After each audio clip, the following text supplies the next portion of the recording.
On behalf of the Intellectual Property Association and the Federalist Society, I'd like to welcome you all to this year's final John Templeton debate about Hollywood, Florence, and pirates. To get right underway, I'd like to introduce our speakers. First, Beth Cate is Associate General Counsel for Indiana University and practices in a variety of areas, including intellectual property, research regulation, and the law and ethics concerning the use of information technologies. Ms. Cate is also an adjunct member of the faculty in the School for Public and Environmental Affairs, teaching courses that focus on constitutional law, legal institutions, and public policy. Ms. Cate has previously served as in-house counsel for Eli Lilly and Company and clerk for the Honorable S.J. Plager of the United States Court of Appeals for the Federal Circuit, and practiced with the law firm of McKenna and Cuneo in Washington, D.C. Ms. Cate graduated with honors from both George Washington University and law school at Harvard Law School. Ms. Cate serves on the Board of Trustees for the Indianapolis Zoo and spends her Sundays caring for the zoo's African elephants, including her adopted elephant daughter, Tommy. She tries to refrain from comparing the university setting to a zoo, but frequently fails.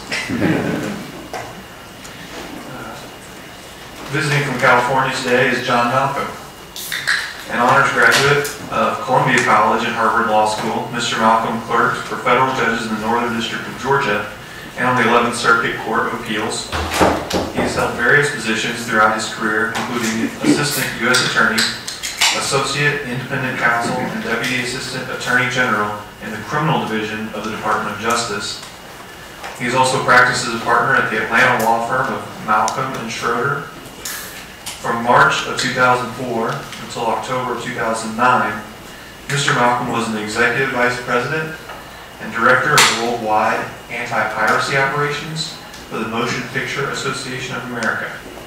He's currently a consultant and visiting professor at Pepperdine Law School. And it is great to have you both here with us today. Thank you.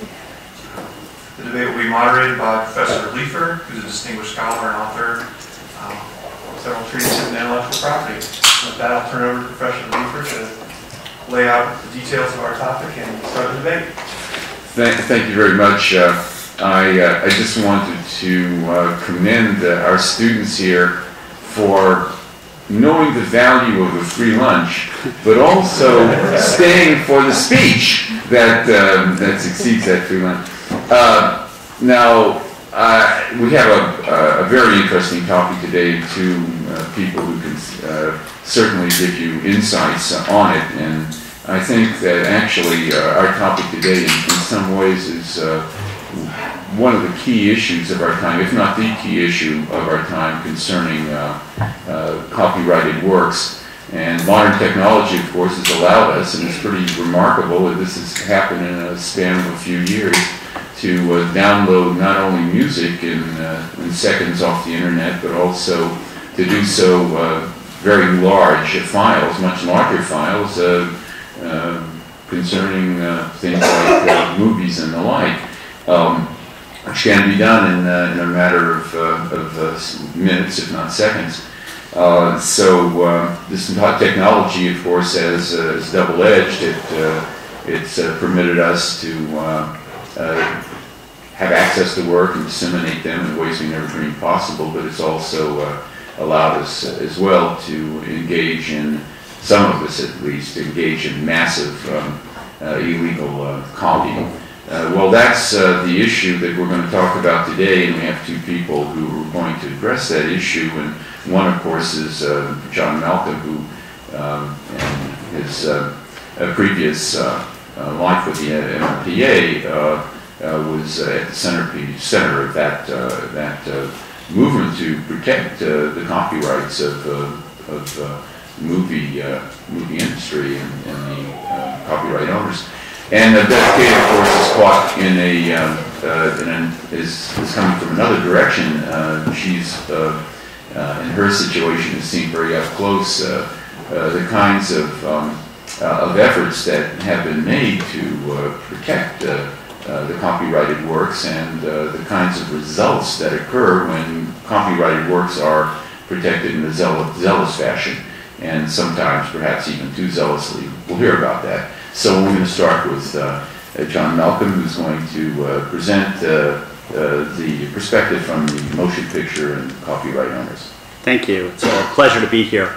I thought I'd talk a little bit about the extent of movie piracy and something about what's going on in the fight against piracy. A lot of the action is now taking place internationally. But before doing that, I thought I'd talk a little bit about the movie industry and sort of what's at stake here. And I hope we can all agree that movies are really a tremendous cultural resource for this country. Movies profoundly affect the lives of people around the world. They make us laugh. They make us cry. They allow us to leave whatever it is we do during the day to be entertained for a while. And probably most importantly, they cause us to think and rethink positions that we've taken on political and social issues. In addition to being a very, very valuable cultural resource, the movie filmed entertainment, that includes television too, is also a very powerful economic engine for this country. There are over 2.5 million Americans employed in the movie business, and the overwhelming majority of these people are not Julia Roberts and Will Smith. They are grips and carpenters and set designers and animators and special effects designers. They're not mega millionaires. They're just average citizens who happen to have a particular talent. They're trying to make a decent living for their families, doing something that they enjoy, producing a product that we all get to enjoy as well. In addition to that, making a motion picture is a very expensive and actually quite a risky undertaking. Everybody hears about the winners that make lots of money, and certainly those films are there. Dark Knight, Transformers, Avatar, Alice in Wonderland, but for all of those films, there's Land of the Lost, and Funny People, and The Love Guru, and Speed Racer, films that cost buckets of money, and that the people who made them lost their shirts. In general, it costs over $100 million to make and market a major motion picture, and some of those films, it costs way more than that. And most of those films, throughout the life cycle of the movie, across all windows, end up losing money. And there are ominous signs out there. While box office is way up, and people hear about the big winners at box office, rental is way up too. Those constitute only a relatively small portion of the business. Home entertainment, which is a bigger portion of the business, is way, way down. DVD sales were off 9% in 2008, 13% last year. In some countries like Spain and Korea, the home entertainment market is dead. Hollywood Video declared bankruptcy last year. Blockbuster lost $483 million last year and has a $1 billion debt. It has announced that it's closing over 1,000 of its 5,000 stores, including, by the way, the one in my neighborhood. Piracy also obviously has a tremendous impact. In terms of the extent of the piracy problem, in 2005, the NPA undertook a study, not perfect, but by far the most assiduous study that had been undertaken about the effect of piracy in the movie industry. I'll be happy to discuss that study during Q&A. And in 2005, it was estimated that piracy cost the movie business over $18.2 billion. The situation since 2005 has undoubtedly gotten worse, in part because technologies have improved, which, as Professor Leifer said, create all sorts of opportunities. They also create the possibilities for abuse. So streaming piracy really didn't exist in 2005. Cyber lockers and news groups are used far more often to commit piracy. And of course, broadband has proliferated. And where you have large broadband penetration, you're also going to get more piracy. The greatest impact, I would posit, of piracy is on the kinds of films that I happen to love, which is edgier content, sort of those mid-budget films in the $15 to $60 million range that are made by independent producers and that frequently feature new directors, new talent who are incredibly talented, but we don't know about them yet.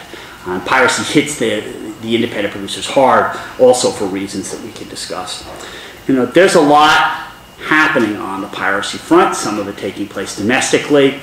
Federal judge recently, two federal judges in California issued important rulings, one against a company called Real DVD, another against a major torrent site called ISO Hunt. But and we can talk about those. There appears to be, though, the real action, it seems to me, is taking place both legislatively and in terms of other negotiations and litigation overseas. One case that got a lot of attention that I was asked to talk about was the Pirate Bay case. Pirate Bay was a criminal prosecution in Sweden, a country that is not really known for robust criminal enforcement of IP rights. And for those of you who don't know what it is, the Pirate Bay is one of the most notorious and outspoken facilitators of peer-to-peer piracy in the world. It was set up to facilitate and profit from illegal distribution over peer-to-peer networks, and they have a staggering volume of material: movies, music, games, software, books, TV shows that have been produced by creative artists around the world. To give you an extent as to how big and popular it is, the last time I checked, the Pirate Bay was available in 34 languages. It touted that it had well over 20 million simultaneous users. They have well over 1 million torrents on that site, and at one point the University of Delft estimated that 50% of the BitTorrent traffic around the world is handled by the Pirate Bay's trackers. In January of 2008, the 4 owners and operators of the site, Frederick Nige, Gottfried Varg, Peter Sunde, and Carl Lundstrom, were charged with copyright infringement. Trial took place in February of last year. The evidence presented at trial showed that these individuals made a lot of money, although they testified that they made just a pittance. They got a lot of money from banner ads and contributions, and it bragged in emails that they were making over $3 million a year that they were splitting amongst themselves. They argued at trial that the copyright infringing files were not hosted on the Pirate Bay. That was certainly true. They also argued that they didn't have any idea about whether the torrents posted on their site actually linked to infringing material, and that was laughably untrue. They set up sites on the Pirate Bay, which is a very well-designed, user-friendly interface for things like Academy Award films, many of which had only had a very limited release in the theater, and also for ripped Blu-rays. On the Pirate Bay site, they said that the Pirate Bay only removes torrents if the name isn't in accordance with the content. They went on to say, and the site still says this, that any complaints from copyright and/or lobby organizations will be ridiculed and published at the site. That's an understatement. At a conference in Malaysia in 2008 called Hack in a Box, Sunde and Nige gave a keynote speech entitled "How to Dismantle a Billion-Dollar Industry as a Hobby." In 2008, Swedish book publishers complained that 85% of the best-selling books in Sweden were on the Pirate Bay site, to which Peter Sunde said that he was a bit sad that it wasn't 100%. In response to a takedown request from Apple's lawyers, they sent back a reply suggesting that they use a particular model of a retractable baton in order to sodomize themselves. Last April, the owners and operators of the Pirate Bay were convicted. They were sentenced to a year imprisonment, which is practically unheard of in the Swedish justice system, and a $4 million fine, less than the victims wanted, but still a pretty hefty fine. Not surprisingly, they are appealing that judgment, and only time will tell whether or not they are going to get their just desserts. And the site remains up. There are other developments going on, some of them favorable to rights holders, some not so favorable. The potential liability of ISPs and service providers is being tested out there in a variety of fora. Copyright holders lost a big case in Australia recently against an ISP called IINet. The year before, they won similar litigation against a Belgian ISP called Belgicom. Those decisions, or at least the IINet decision, is going to be appealed. Another big event that happened, there's a large cyberlocker, the most popular cyberlocker in the world, called RapidShare. A lot of legitimate material on RapidShare, also a lot of pirated material on RapidShare. RapidShare has been sued, and successfully, 4 times by the German Music Association, but they just announced that they've entered into a deal with Warner Brothers. And they're going to test a site called Rapid Movies that has the potential, if it works out, of offering for a fee premium content on the RapidShare site for Warner Brothers. Rights holders won an important victory against a large indexing site in the Netherlands called Mininova. Some of you may have heard of that. Mininova is still popular, but they have now yanked, or are continuing to try to yank under threat of a fine, copyrighted material from the site. The site is not nearly as popular as it used to be, and a lot of that traffic is migrating to other sites. rights holders won a big case against a UK-based news group indexer called Newsbin. So you're starting to see that kind of litigation going on. And there is also a lot going on the legislative front.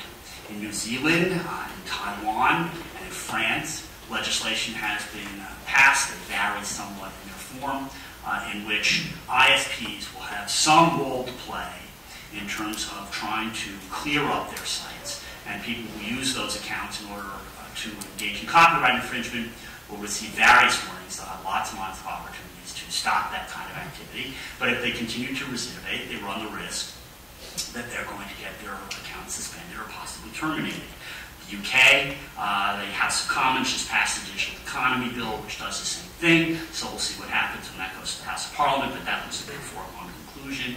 And there are a lot of discussions going on in the US, Comcast, Time Warner Cable, Verizon, about similar things. Congress has not poked its nose into that business yet, so we'll see what happens. None of this is a silver bullet.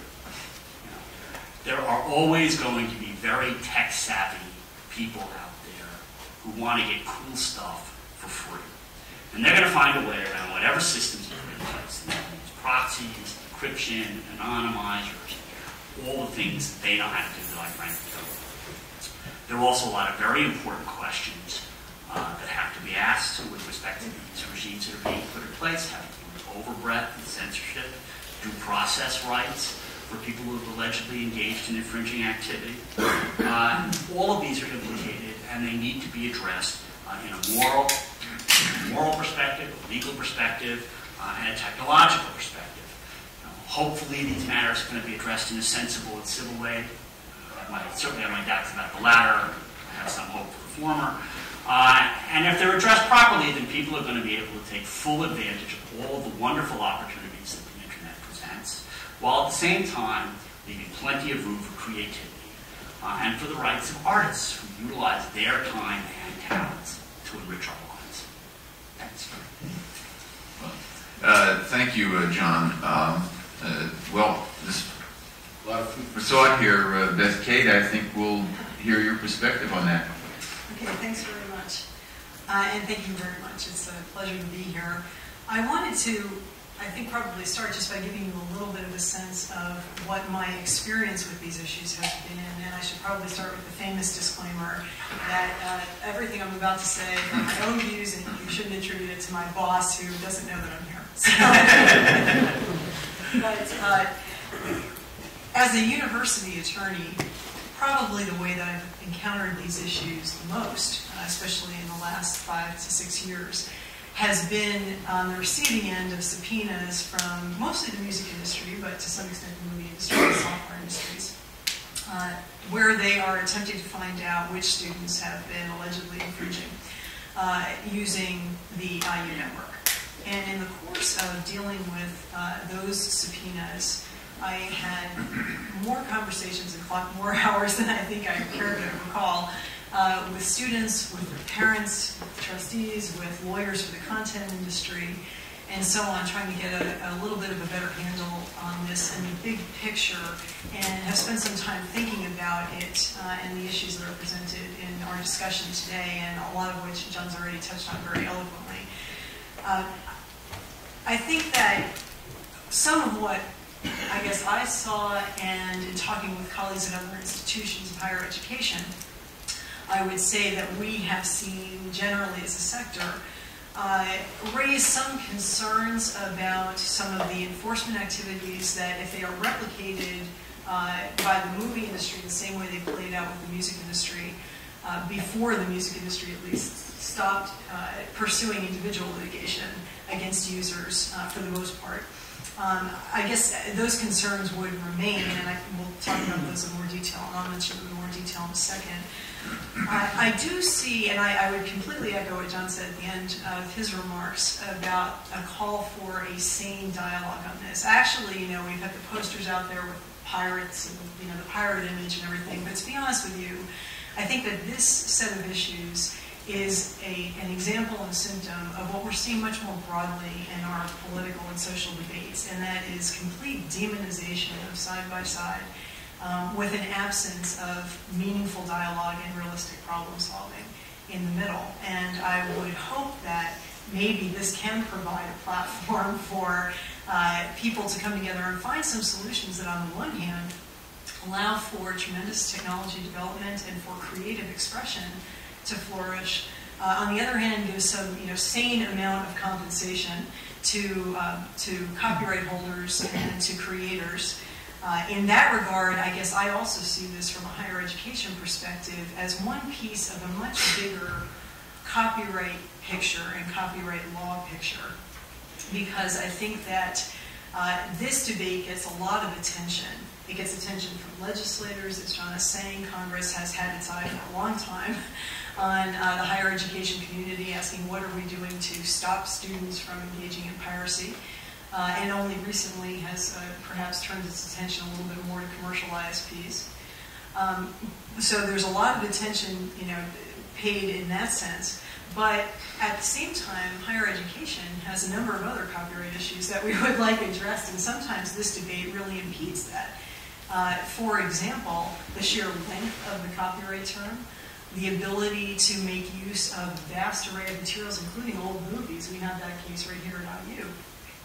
Where we'd like to be able to digitize and work with those, but how do you figure out who owns the rights and the rights regime, and in the absence of a meaningful sort of orphan works regime, which Congress can't seem to get to, how do you deal with that? And just a variety of other issues. And I was sitting here sort of thinking about this the last few days, and I thought maybe I'll just come in and say, you know what?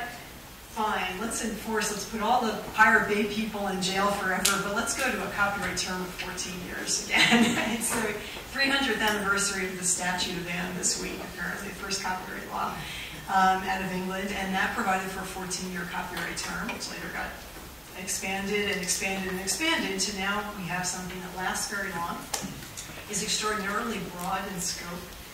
Okay?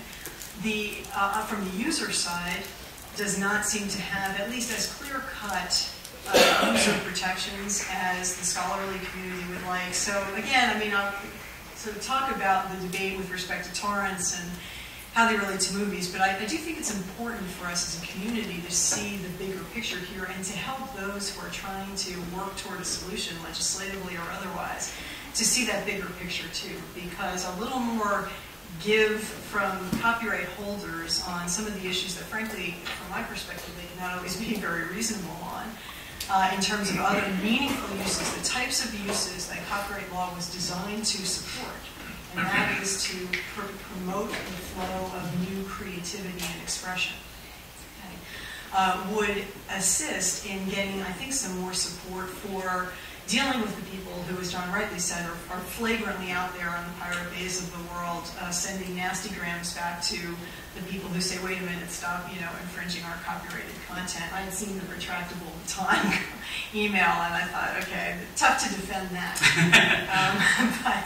But more broadly, too, again, in an educational context, I do worry about a system in which we have basically broad swaths of the population being considered criminals, okay, and behavior that may not quite feel as wrong in the digital context of people as the proverbial, I don't walk into tarot records or whatever the current, sort of location is for actual physical music, and pull something off the shelf. I think that from the standpoint of just lawyers, you as lawyers-to-be and us as practicing lawyers and educators and people who care about the law as an institution, we have to care about having laws and law enforcement that does not itself breed disrespect for the law. And one thing I would say that I saw quite a bit of when the music industry was pursuing lawsuits against individual students was that the indiscriminate nature of who got flagged with those lawsuits, some practices in the course of the litigation, including, I gave this example to Professor Leifer, settlement agreements where basically the settlement agreement would not resolve the claims. Basically said, pay us $4,000 and we'll drop our lawsuit against you. But if you ever infringe again, we reopen all these claims and you waive any notion of statute of limitations or anything else like that. Okay. and a process itself that was fairly cold and personal and all the rest of it.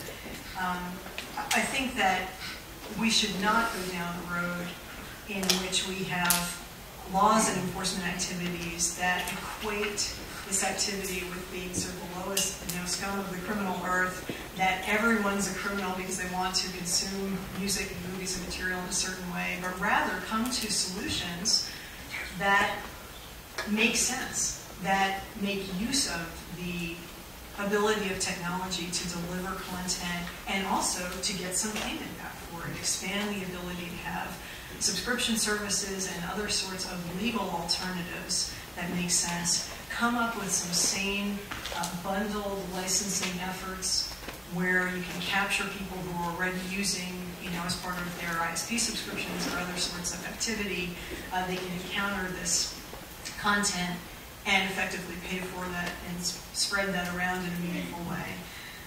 But in the course of that, really pay attention to, and I think John raised a number of these issues too, both for figuring out who's using what content so that artists can get paid and money can get distributed, but also for some enforcement, which will end up occurring and will need to occur because no matter what regime we set up, there may be a few people or some quantity of people who always think they would rather get good stuff for free. Okay? In those enforcement activities, pay very close attention to not discouraging the further development of technology, not placing really incredible burdens on ISPs and others, which is very much the direction I see some of this going in, especially with the recently came on some other suggestions for responses, legislative responses, including even our most recent legislative response here in the Higher Education Opportunity Act.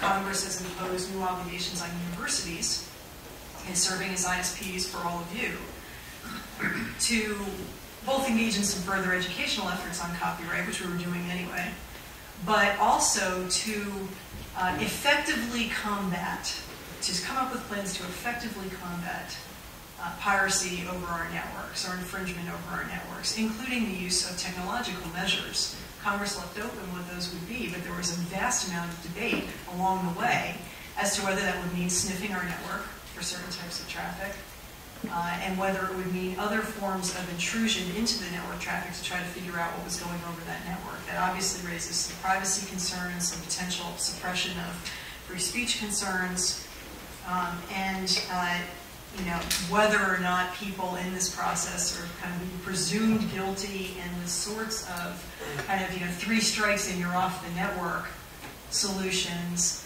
basically proceed from the notion that a notice is all that's needed to establish that first strike and that second strike and third strike, when in fact, effectively there could be errors. There were many errors that the music industry, ended up finding itself in the midst of. They were filing lawsuits against dead people and grandmothers for gangster rap, and you all know the stories. And they basically said at the time, look, if you cast your shark net pretty broadly, you're going to catch a tuna here and there, which is not an image I would have thought they would want to invoke in this debate, but nevertheless. So I think that all of these, as we approach solutions to this, I would call for sane dialogue, not demonizing one another, and the whole sort of pirate notion, to be honest with you, I think is extremely unhelpful on both sides. But to come to some sense of how can we strike a meaningful balance between protecting rights holders for the purpose that copyright was initially recognized in the Constitution, and that is to promote creativity and to reward it sufficiently so that we continue to promote creative endeavor. Okay? But at the same time, be realistic and take into account how people want to consume content and to work as fast. I mean, the market always is going to have some, sort of hurdles in terms of the business model catching up with what people can just physically do with technology.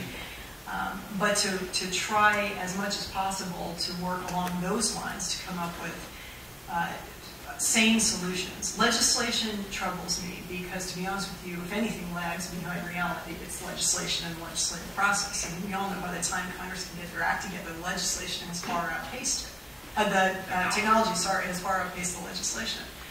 Okay. And so with that in mind, let's open it up to questions and get into this a little bit. Yes, well, thanks, Beth.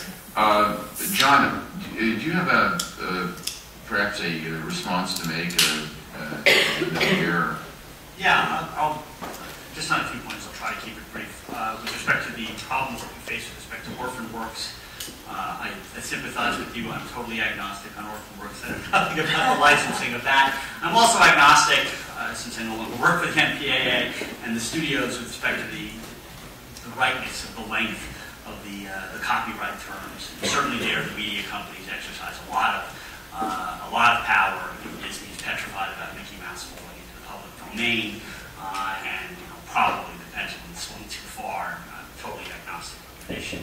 I also agree with you that legislation, particularly when you're dealing with these sorts of technologies that are changing practically monthly, is a very blunt instrument, and can do some good, can also serve as a hindrance on a marketplace. And I agree with you that trying to figure out how to address consumer demand in terms of getting content to them in ways in which they would like that are legitimate and that respect creative artists is also a very key part of this debate. Now, that having been said, a couple of points to make. You said you don't want to be in a regime that brands sort of, quite possibly everybody in this room, with being a criminal. And I would say in that regard that the argument goes a little bit far, in that when you look at, there's a difference between an end-user lawsuit, which is a civil lawsuit, and criminal prosecution, where somebody's going to become a misdemeanor or a felon, and that the types of cases that are taken by state and federal authorities, state for trademark, federal for copyright, that they've really been pretty judicious. And if you look at the pyramid, the piracy pyramid, that they're really taking off release group leaders, first uploaders of content, people who are running these pirate sites. Those are the sort of illegal camcorder thieves in the case of the movie industry. Those are the types of people who get targeted for criminal prosecution. I do hear your point about the fact that, well, if you're a student and you're facing a very hefty fine, that can certainly seem very criminal to the person who is having this imposed upon them. I would say, one, any kind of settlement agreement that says, look, pay a fine, but if you do this again, all bets are off, I wouldn't consider that particularly draconian. In fact, that's very common with respect to contractual lawsuits, civil lawsuits of all kinds. It seems to be a fairly standard provision. I would say with respect to the large potential fines, two things. Again, you can quibble about whether it's the right amount or the wrong amount, which is one, that it is an attempt to estimate an unknowable amount, which is the amount of harm that is imposed by that copyright infringement.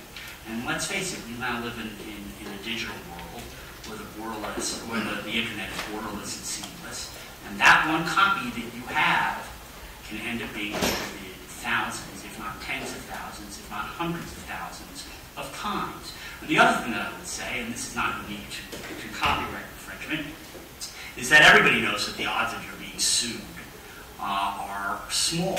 I mean, in a regime in which 30 million people around the world are engaging in infringing activities simultaneously as we speak, the odds of your getting plucked out are slim.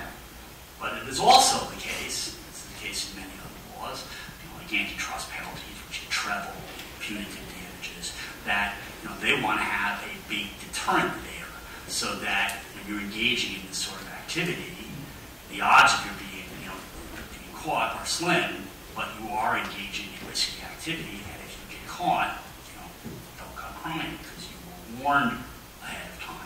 Now, is the figure right? Who knows? But there is at least some methodology and thought behind that.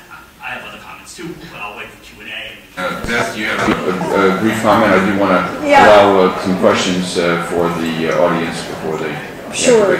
No, this is just very brief. I mean, on a couple of things that John said. First, in terms of theft, I would say a couple of things. First, the discourse, even though many of the lawsuits are civil, and there have been fewer criminal lawsuits, and I agree that they have, to date, for the most part, been focused on particularly bad actors. Nonetheless, all of the discourse is about theft and piracy, and it's very criminal language, which gets to my point earlier about how are we, sort of attempting to constructively or not engage one another. But also there are calls for enhanced criminal penalties and enhanced criminal enforcement for infringement that does not involve commercial activity. Okay, so the type of infringement we're talking about where the student population might be involved.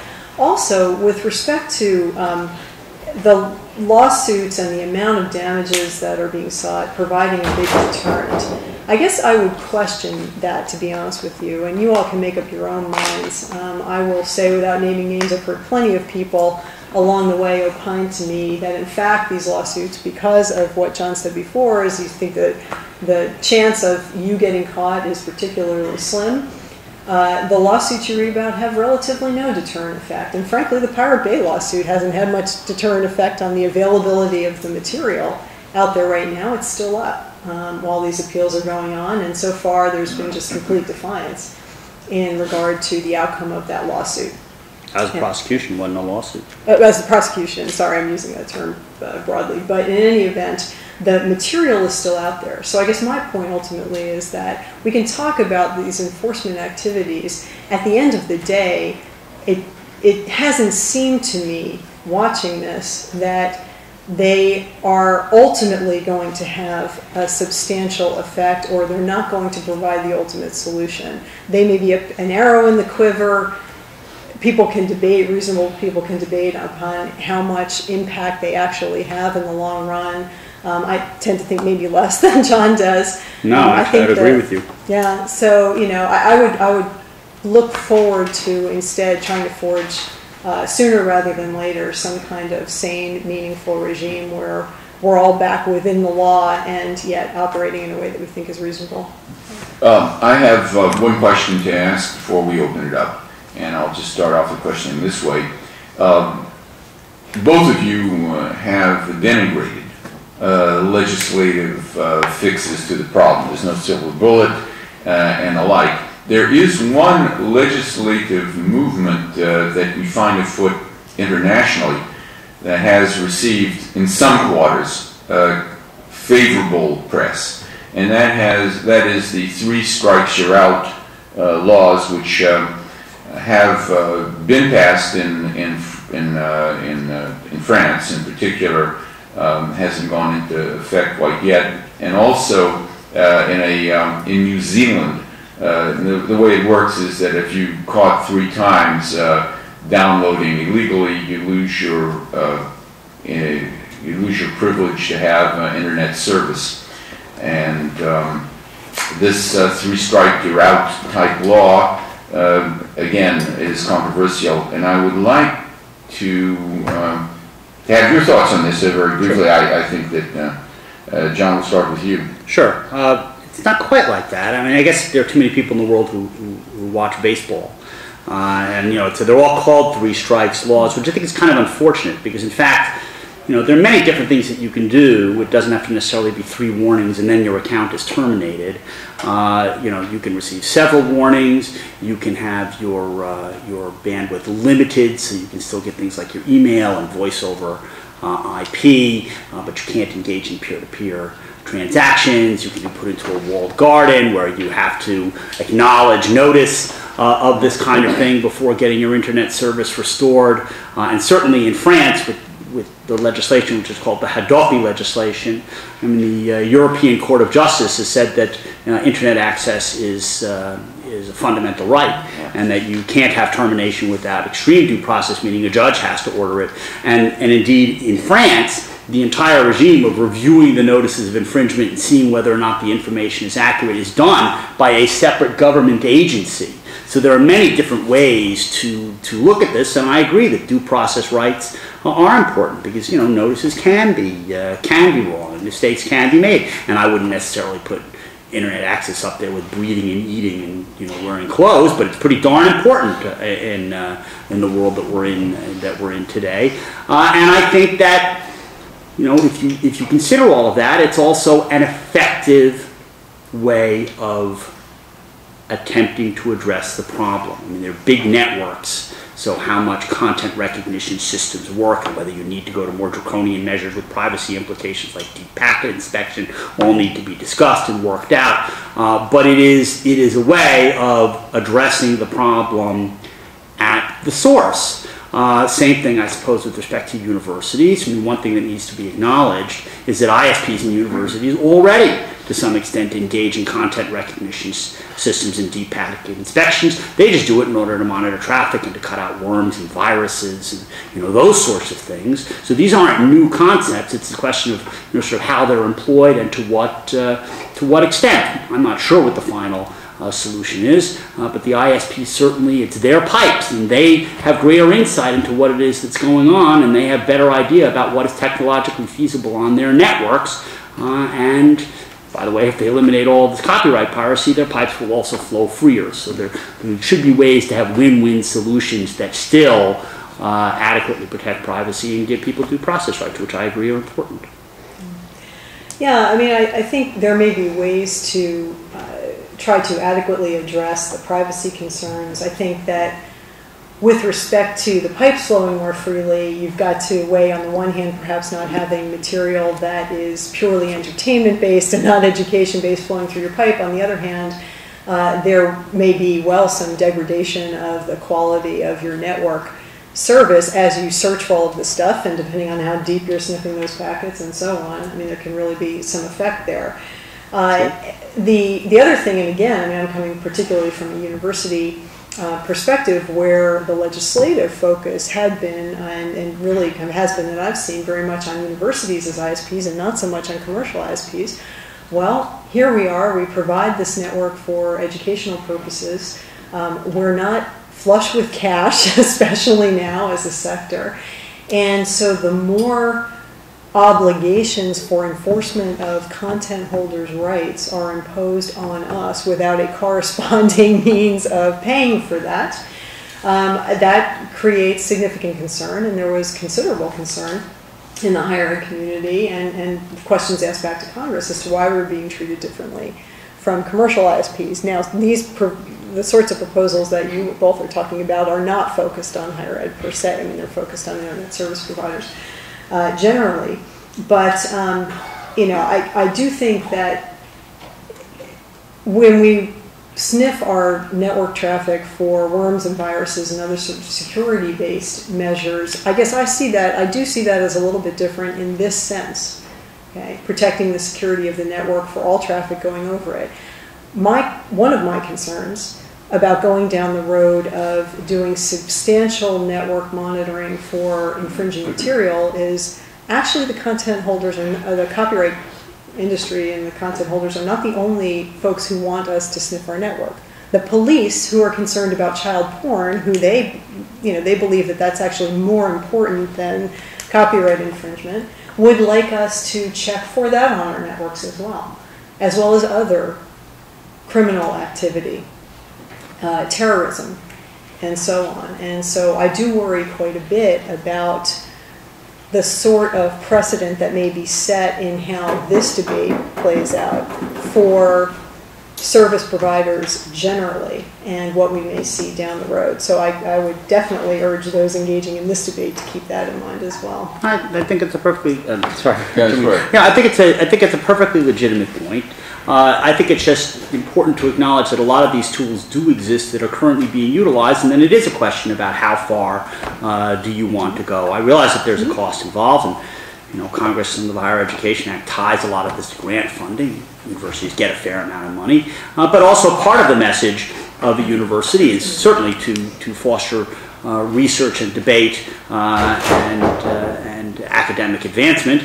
It's also to teach students to be law-abiding, moral, upright citizens. And it's not an impossible task if you look on university systems at particular peak hours and sort of look at the IP addresses that people are connecting to, all of which you have complete insight to get a pretty good idea as to where this form of illegal activity is going on. ISPs are a little bit different from universities, because only a little bit different. You're still ISPs, but they're largely dark nets. It's a lot less transparency to the outside world, perhaps for good and sufficient reasons. I'm not contesting that, but you do have a unique ability to try to address that problem. But those are all very legitimate concerns that you raise. Let's open it up to the audience here. I see KJ You started off. A lot was just sort of steers us back to the general population, the content holders, especially the motion picture industry, championed the Digital Millennium Copyright Act in '98 as this watershed moment where everyone is going to be safe online and people will be free to come online and put their materials there, and it would free up people to come in and bring their new content distribution models and all these other things to make sort of the internet safe for everyone, and we actually see rights holders bring their content online. 12 years later, it's barely been touched in the scheme of things versus other things. And you also talk about some of these draconian settlements and things like that. And in what way is it sort of being the market reacting to what people actually want and how they want to consume their technology and get things that are not available? I mean, it's been, studios are on record as saying, if you own a DVD, you should have to then pay, own the iPod version and then pay to watch it on your computer and then pay and pay and pay. In any other form that you get it, even though there's really no difference it's just the device you're watching it on. So, I mean, to what extent has the content society fulfilled its end of the bargain for the penalty that society's paid with the DMCA?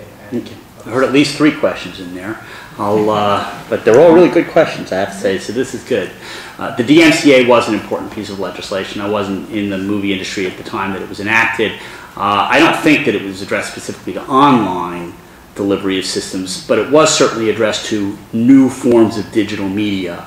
And it was certainly a bargain, and was for the most part successful. I mean, the DVD was a remarkably transformative device in terms of getting people new content in a new way and providing at least rudimentary protection. And the DMCA allows for things like the DVD and now Blu-ray discs to proliferate. So to some extent it kept its bargain. Obviously the technology has to some extent outpaced the DMCA, so people are ripping technologies, etc., to get around these sorts of things. So it's an imperfect device, but it still served its purpose and to some extent still serves its purpose.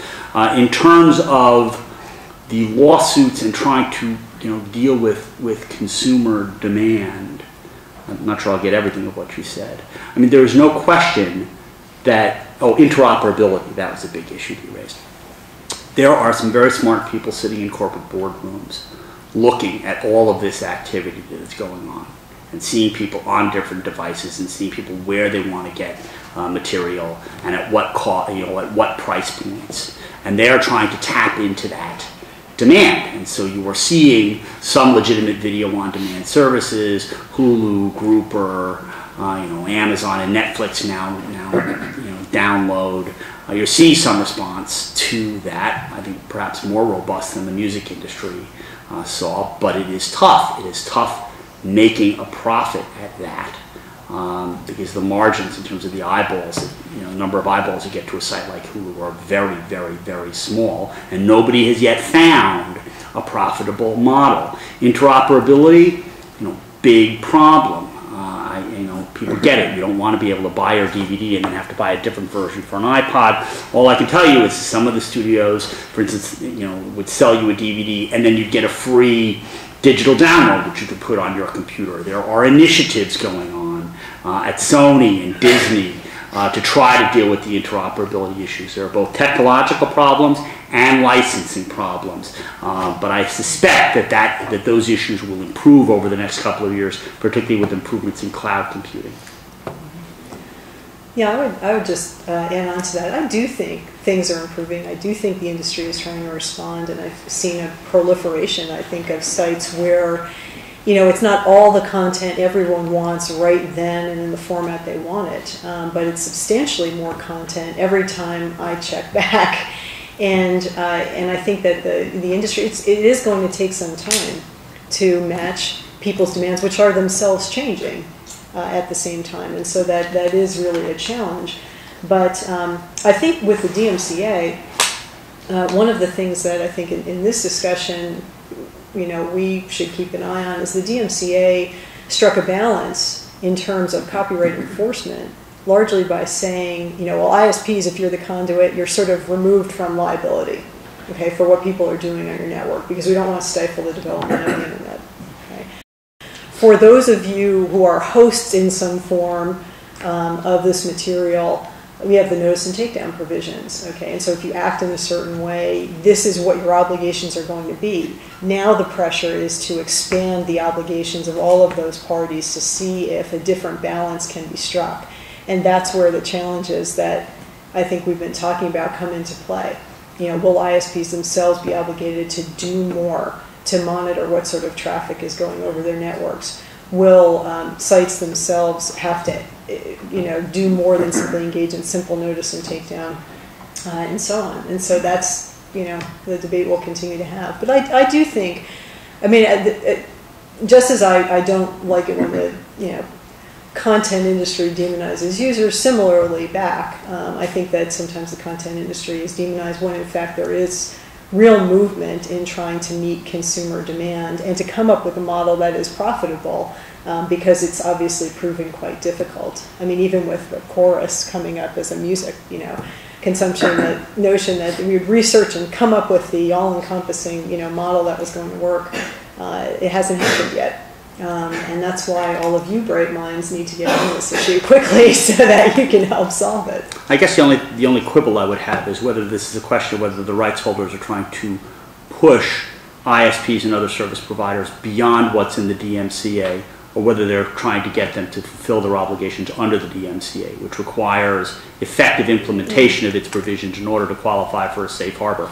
That is a debate that's going on, and everybody is quite frankly afraid to open up the DMCA in front of Congress because they're afraid about what Congress might do, which is why I suspect, I don't know, that most of the discussions taking place with ISPs are now private discussions and nobody is really pushing Congress to do something yet. Any other questions? Yes, sir.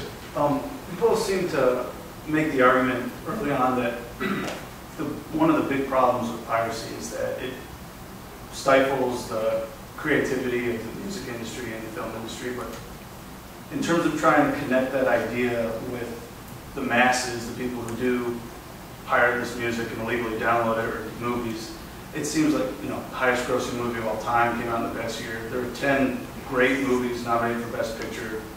There's a more diverse, broad, robust supply of music now than there has been at any point in my life. The video game industry is growing still. It's worth many billions of dollars. In terms of making that argument and trying to actually appeal to the masses and say, look, what you're doing is having a negative effect on the creativity of the music industry and the film industry, even though they have lost billions of dollars, everyone understands that. How do you try and, I just don't see the empirical data to make people say, yeah, this is having a negative effect, because it seems like if you look at that, it has a good effect. The past 3 #1 movies in the box office were all 3D. Avatar, Alice in Wonderland, and Clash of the Titans. It seems like the industry is getting more creative and finding new ways to pull people into the theaters to actually pay for the content. It seems like it's having the opposite effect of stifling creativity. Very glad you raised that point, because I don't think it's an accurate picture. I can tell you that all the MPAA's member companies are cutting back in terms of the number of films that they're making, and a number of specialty divisions, Miramax, Fox Atomic, have all closed or been absorbed. I said before that piracy affects the independent film producers the most, and I believe that that's so, because they're having a lot more trouble getting funding from people to invest in unknown talent with an unestablished box office appeal, and they're having a lot more trouble getting money for their licensing deals overseas, largely because of piracy. For a while, there were an awful lot of films that were created because credit was easy. Credit is now drying up, and independent film producers are having a much, much harder time getting funding. The kinds of films that you're going to see, and so all the big 3D films that you talked about, those will continue. You're going to continue to get big tentpole films where the studios are saying, I've got big stars, I've got 3D effects, I've got stuff that are going to be on the DVD extras that everybody's going to want to see, and they'll pay for that. And I'm going to get branding opportunities. says, I'm going to make Pirates of the Caribbean 4, I'm going to make Spider-Man 4, I'm going to make another Alice in Wonderland so that I can sell products and I can have rides at my theme parks. You know, you're going to get those big wow factor films, and you're going to get very inexpensive films. Some of them can be quite good. I mean, every once in a while there's My Big Fat Greek Wedding out there, you know, that are made on very modest budgets. If they make money, great. If they don't, you still learn something, you nurture a relationship, and you develop some talent so no one goes home crying or having, you know, lost the mortgage on the house if the film does badly. Those middle films, they're getting squeezed, and I think you are going to start to see that in a big way over the next few years. Yeah, I would agree with that entirely. And I think we are the losers for that, mostly because a lot of those big tent movies, I think, are just not that great, but that's just my personal view. But I do think it's the ones where, just like with the music industry, when you saw the music industry losing money due to online infringement and hard copy infringement, a lot of that sort of piracy as well, you know, people started going on tour again and, you know, attracting, you know, buyers of tickets to concerts to get an experience that they can't get elsewhere. To some extent, the movie industry can do that, and the merchandising and things that you're talking about associated with the film can do some of that. Big premieres perhaps can do some of that, but maybe a little bit harder in the movie industry than the music industry even. And it would be a real loss to see that middle swath of movies, I think, as John's saying, get lost. I think what you're talking about, and what we do see, but it goes back to what I was saying before about all the rest of copyright law, and that's the mashup society that particularly you all live in certainly more tech savvy than I am, and developing tremendous new creative works that take or want to take pieces of things that exist already, but the existing copyright regime is not terribly sympathetic to that, either because the law itself is not interpreted to be sympathetic to it, or because there's so much uncertainty about the law and so much potential risk attached that people are dissuaded from getting involved in using content that already exists. And so that is where, again, I would really urge us to be, you know, not just in this room, but generally a broader debate about how can we serve the overarching interest, which is in promoting as much creativity as possible, not losing the movies John's talking about, being able to engage in the tremendous explosion of creativity I think you're talking about too. Yes, in the back. I'm going to disagree slightly. I think we are going to see a recession, so to speak, or deficit of larger films and some of the independent films, maybe for a few years. But suddenly everybody and their uncle has a camera now. When I was a kid, I didn't have a camera. I wanted a camera, but I didn't have one. Everybody has a phone with a camera now. Everybody's going to be familiar with not necessarily framing a shot, but operating them. There's going to be a lot more interest in the long run. And I think we're going to see an explosion of creativity in a few years without requiring any sort of a budget necessarily. And most of it's going to be terrible. But proportionally, there will be vastly more quality independent material out there that people just give away. That's the problem, though. Look, I agree with you. I mean, all of these technologies are tremendous. They allow people to make stuff, some of which is really quite good, pretty inexpensively, and to distribute it to places. You know, you can make a film and put it on the web for free. It's your copyright, so you own it. It's fine. And all of a sudden, your film's being watched by somebody in Croatia. And that's an amazing thing, and those opportunities exist, and there are opportunities for mashups, and you can go to YouTube and see all sorts of great stuff. The problem is there's an unbelievable amount of garbage out there, and people don't yet have a mechanism for kind of filtering that stuff that's very effective, and so people aren't spending their time watching the mashups and your home movies. They are, you know, wanting to get copyright infringing material, and for the most part, they're not interested in sort of taking a scene from Star Wars and doing something funky with it. They're interested in seeing the whole Star Wars in its pristine form, and unfortunately, they can get it all too easily. Well, I guess if I might follow up slightly for one moment. That's absolutely true, but look at, for example, the success of YouTube. People said after The Daily Show and The Colbert Report and a few other related things were taken off of YouTube that it would be the death of it. It hasn't. The popularity of the site has gone up. More power to them. Yeah, I love seeing my point creativity. being that I think that at least to a degree, I agree with you that there's a desire for people to watch these copyrighted films. I enjoyed Avatar. It wasn't amazing, but I enjoyed it. And I will certainly myself have a desire to do so. But I think there's going to be an increase in desire to keep seeing these sort of non-entities, these independent films that people are just putting out there. Yeah, I think that's right. I mean, I think that the question you're raising is what entertains us and what type of entertainment are we going to be seeking in the future? And we've got 24 hours in a day, and how much of it will we be watching Avatar or a pirated version of Star Wars?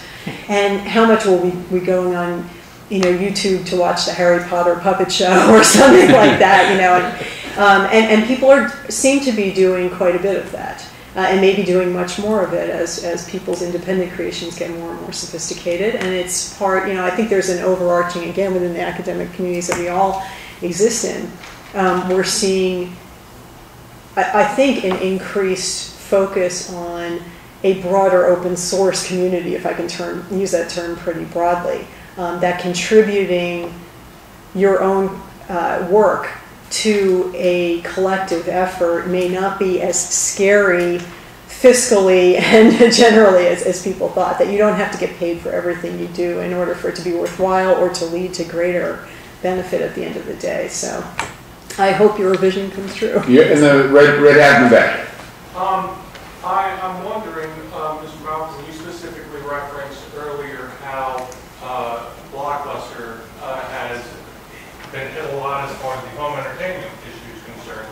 And it seems that throughout the discussion there have been talks about how we can't really be sure to what extent that's relative to pirating or to the new advances in technology, be they Netflix or the newest incarnation of Netflix that I've seen, which is straight downloading to your PlayStation, so you don't even need discs anymore.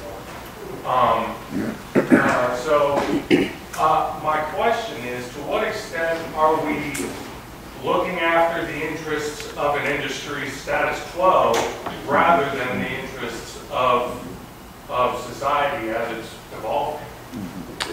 Well, that's an interesting question, and I can't parse out for Blockbuster how much of it just gambled on brick and mortar facilities maintaining their popularity, and they just haven't. Netflix, went past them.